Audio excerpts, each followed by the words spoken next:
भारतीय जीवन बीमा निगम यानी कि एलआईसी ने सहायक प्रशासनिक अधिकारी, जिसे हम लोग जर्नलिस्ट कहते हैं, के पदों पर यहाँ पर भर्ती निकाली है गई है 2023 के अंदर। इसकी जो ऑनलाइन फॉर्म है, ऑनलाइन फॉर्म बना स्टार्ट हो चुके हैं। तो इस भर्ती की पूरी प्रक्रिया क्या रहने वाली है, आज हम इस वीडियो में देखने वाले हैं। इससे पहले यदि आप लोग मेरे चैनल पर नए हैं तो मेरे चैनल को सब्सक्राइब कर लीजिए, ताकि एलआईसी भर्ती से संबंधित आगे आने वाली जो भी अपडेट है वो सबसे पहले आप तक पहुँचती रहे। देखिए, ये एलआईसी द्वारा जारी किया गया ऑफिशियल नोटिफिकेशन है। इसके अंदर सहायक जो प्रशासनिक अधिकारी है, जिसे हम लोग जर्नलिस्ट कहते हैं, इसकी जो वैकेंसीज निकाली है, यहाँ पर जो वैकेंसीज है, यहाँ पर कुल 300 पदों पर वैकेंसीज होने वाली है। और यहाँ पर अलग अलग कैटेगरी वाइज वैकेंसी दी गई है, आप लोग उसको देख सकते हैं। इस नोटिफिकेशन को आप लोग इस वीडियो के डिस्क्रिप्शन से भी पीडीएफ फाइल का एक लिंक दिया गया है, वहाँ से इसको डाउनलोड कर सकते हैं। उसके बाद हम लोग यहाँ पर महत्वपूर्ण बातों की चर्चा कर लेते हैं, और क्या क्या इस नोटिफिकेशन में महत्वपूर्ण बातें दी गई है, इस पर हम लोग एक बार चर्चा कर लेते हैं। देखिए, इसकी जो ऑनलाइन फॉर्म बनना स्टार्ट हो चुके हैं, 15 जनवरी से इसके ऑनलाइन फॉर्म बनना स्टार्ट हो चुके हैं। लास्ट डेट इसकी 31 जनवरी है। और इसके जो एग्जाम है, देखिए इसमें एग्जाम भी 3 स्टेप में होंगे। सबसे पहले प्री एग्जाम होगा 17/2 यानी 17 फरवरी या फिर 20 फरवरी के आसपास हो सकता है। उसके बाद में इसका मेन एग्जाम होगा, जो कि 18 मार्च के आसपास हो सकता है। उसके बाद इसके लिए एक इंटरव्यू भी होगा, यानी कि आप लोग 3 फेज से आपको इस एग्जाम के लिए गुजरना होगा। यहाँ पर उम्र के लिए आप लोग विशेष रूप से ध्यान दीजिए। यहाँ पर कम से कम 21 साल होनी चाहिए, और अधिक से अधिक 30 वर्ष से व्यक्ति है, उससे ज़्यादा का एज का नहीं होना चाहिए। लेकिन यहाँ पर जो SC ST जो OBC है, उनके लिए जो नियम के अनुसार 3 साल 5 साल 10 साल की जो छूट है, वो छूट नियमानुसार यहाँ पर आप लोगों को मिलेगी। ये देखिए, इस ऑफिशियल नोटिफिकेशन यहाँ पर बिल्कुल स्पष्ट शब्दों में यहाँ पर लिखा हुआ है। इसके बाद हम लोग सबसे मेन बात है शैक्षणिक योग्यता, यानी कि क्वालिफिकेशन क्या होना चाहिए। तो इसके लिए क्वालिफिकेशन आपके पास में किसी भी विषय में स्नातक डिग्री होनी चाहिए, यानी कि आप लोग चाहे BA BCom BSc कुछ भी हो, आपके पास में सब्जेक्ट ग्रेजुएशन होनी चाहिए कुल मिलाकर आप लोगों के पास में, तो आप लोग इस फॉर्म को अप्लाई कर सकते हो। सैलरी की हम लोग यहाँ पर बात कर लेते हैं। सैलरी देखिए यहाँ पर बहुत अच्छी है, 53,600 रुपये सिर्फ यहाँ पर बेसिक है। ध्यान रखिए, सिर्फ बेसिक है। इसके अलावा दूसरे जो भी भत्ते हैं, जैसे आवास मकान किराया भत्ता है, या फिर महंगाई भत्ता है, शहरी जो नगर प्रतिपूरक भत्ता है, यहाँ पर बहुत सारे जो भत्ते हैं वो भी आप लोगों को यहाँ पर मिलने वाले हैं। यदि आप लोगों की ज्वाइनिंग हो जाती है तो आप लोगों को 1 साल का प्रोबेशन पीरियड से गुजरना होगा, यानी कि 1 साल आपको ट्रेनिंग बेस पर रखा जाएगा। सबसे मेन चीज़ मैं आपको यहाँ पर बताता हूँ, गारंटी बोर्ड। यहाँ पर गारंटी बॉन्ड यानी कि आप लोगों को 5 साल तक इसकी सेवा नहीं छोड़ सकते, यदि एक बार आप लोगों ने ज्वाइनिंग कर ली है। इसके अंदर 1 साल तो आपका जो प्रोबेशन पीरियड है वो हो गया, और उसके बाद में 4 साल की अवधि की जो नौकरी है, इस प्रकार से कुल मिलाकर 5 साल आप लोगों को इसको नहीं छोड़ सकते हैं। यदि आप लोगों को छोड़ते हैं तो आप लोगों को 5 साल पहले यदि आप लोग छोड़ते हो तो 5 लाख रुपए का आपको जुर्माना भरना होगा। तो इस जुर्माना भरना होगा। यदि आप लोगों का सिलेक्शन हो जाता है तो आप लोगों को एक स्टाम्प पेपर पर ये सारी डिटेल आप लोगों को लिख के देनी होगी। यदि मैं 5 साल पहले छोड़ता हूँ तो मैं 5 लाख का जो जुर्माना है, चाहे मेरे द्वारा चाहे मेरे परिवार के द्वारा, इसका भुगतान किया जाएगा। तो इस चीज़ को आप लोग एक बार अच्छी तरह से ध्यान में रखनी है। यदि आप लोग इसमें ज्वाइन करते हैं तो लगभग कम से कम 5 साल तक इसको छोड़ना नहीं है।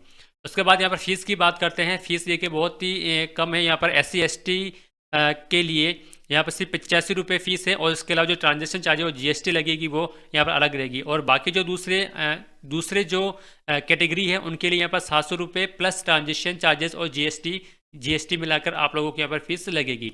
बात करें तो चयन प्रक्रिया के अंदर यहाँ पर मैंने बता दिया है 3 स्तरीय प्रक्रिया होगी। सबसे पहले आप लोगों के जब मेन एग्जाम होगा, मेन एग्जाम देखिए यहाँ पर 100 अंकों का होगा, 1 घंटे का यहाँ पर पेपर होगा, और यहाँ पर अलग अलग प्रकार के परीक्षा का नाम दिया गया है, जैसे तार्किक क्षमता, संख्यात्मक अभियोग्यता, व्याकरण, शब्दावली। ये आप लोग इसको एक पैटर्न को आप लोग इसको देख लेना है। यहाँ पर आप लोगों को न्यूनतम अंक लाना जरूरी है, 16 इसमें भी 16 और इसमें भी 9। यदि इससे कम आप लोगों के अंक आते हैं तो आप लोगों को इस एग्जाम से बाहर हो जाएंगे, यानी कि प्रत्येक भाग में न्यूनतम अंक लाना जरूरी है। उसके बाद देखिए सेकंड है आपके मेन एग्जाम आप लोगों का 300 अंकों का होगा, और इसी के साथ में 25 अंकों की आप लोगों को जो 300 अंकों का तो ऑब्जेक्टिव टाइप क्वेश्चन होगा, और 20 अंकों का आप लोग वर्णनात्मक यानी कि लिखित एग्जाम होगा। अब ये जो ऑब्जेक्टिव टाइप का जो क्वेश्चन होगा उसमें भी अलग अलग कैटेगरी दी गई है, तार्किक क्षमता, सामान्य ज्ञान, डेटा विश्लेषण और विवेचन, बीमा से संबंधित। तो ये कुल मिलाकर यहाँ पर 300 अंकों का पेपर होने वाला है। इसमें भी आप लोगों को न्यूनतम अंक लाने जरूरी है, प्रत्येक भाग में न्यूनतम अंक लाने जरूरी है, ये आप लोग विशेष रूप से ध्यान में रखना है।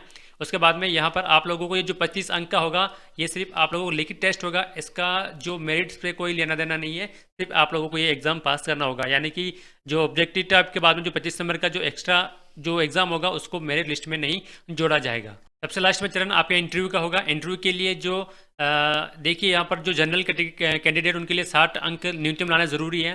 बाकी ओबीसी वालों के लिए 30 अंक हैं और एससी एसटी वालों के और दिव्यांगजन के लिए यहाँ पर 27 अंक लाने ज़रूरी है इंटरव्यू के अंदर। उसके बाद आवेदन कैसे करें। आवेदन आप लोगों को 15 जनवरी से 31 जनवरी के बीच में करना है। मैंने भी इस पर एक वीडियो बना रखी है, आप लोग मेरे चैनल पर जाकर देख सकते हैं कि आप लोग एलआईसी से किस प्रकार से ऑनलाइन फॉर्म भर सकते हैं। यहाँ पर आप लोगों को फोटो, सिग्नेचर और अंगूठे के निशान अपलोड करना है। इसी के साथ में एक हाथ से लिखा हुआ घोषणा पत्र भी आप लोगों को स्कैन करना है। अब देखिए जो फोटो की जो साइज़ है वो फोटो की साइज़ आप लोगों के पास में 20 KB से 50 KB के बीच में होनी चाहिए और इसी तरह से जो सिग्नेचर है वो 10 KB से 20 KB के बीच में होना चाहिए और आपका जो लिखित घोषणा पत्र है वो लगभग 100 KB से कम का रहना चाहिए। एक इंपॉर्टेंट बात मैं आपको बता देता हूँ, आपके जो सिग्नेचर है वो आपको काली स्याही के पेन से करना है, यानी कि ब्लैक पेन से आप लोगों को साइन करके अपलोड करना है, ब्लू पेन से साइन करके अपलोड नहीं करना है। इस चीज़ का आप लोग विशेष रूप से ध्यान रखिएगा। तो ऑनलाइन फॉर्म भरने से ये जो नोटिफिकेशन दिया गया, इस नोटिफिकेशन को बिल्कुल एक बार अच्छी तरह से पढ़ लीजिएगा, उसके बाद ही आप लोग ऑनलाइन फॉर्म के लिए अप्लाई कीजिएगा। एक चीज़ मैं आपको बता देता हूँ, ये जो एग्ज़ाम होगा ये ऑनलाइन एग्ज़ाम होगा, यानी कि आप लोगों को कंप्यूटर से एग्ज़ाम देना होगा और जो 25 नंबर का जो टेस्ट वाला है लिखित परीक्षा, वो भी आप लोगों को कंप्यूटर से टाइप करनी होगी। तो यदि आप लोग इसका पूर्व में प्रशिक्षण लेना चाहते हैं तो इसके लिए भी यहाँ पर एक महत्वपूर्ण बात बताई गई है कि आप लोग एलआईसी के मंडल कार्यालय में जाकर आपने जो फॉर्म भरा है वो फॉर्म वहाँ पर जमा करवा सकते हैं और जमा करवाने के बाद में वहाँ से आप लोगों को एक डेट मिलेगी। उस डेट को वहाँ जाकर आप लोग किस प्रकार से एग्ज़ाम देना है उस एग्ज़ाम की प्रैक्टिस कर सकते हैं। तो ये थी दोस्तों ये वीडियो एलआईसी के जो भर्ती निकाली है जर्नलिस्ट की। यदि ये वीडियो अच्छी लगी तो लाइक करना, शेयर करना और यदि आप लोग मेरे चैनल पर पहली बार आए तो मेरे चैनल को सब्सक्राइब कर लीजिए ताकि एलआईसी भर्ती से संबंधित आगे आने वाले जो भी अपडेट है वो सबसे पहले आप तक पहुँचती रहे। Thank you.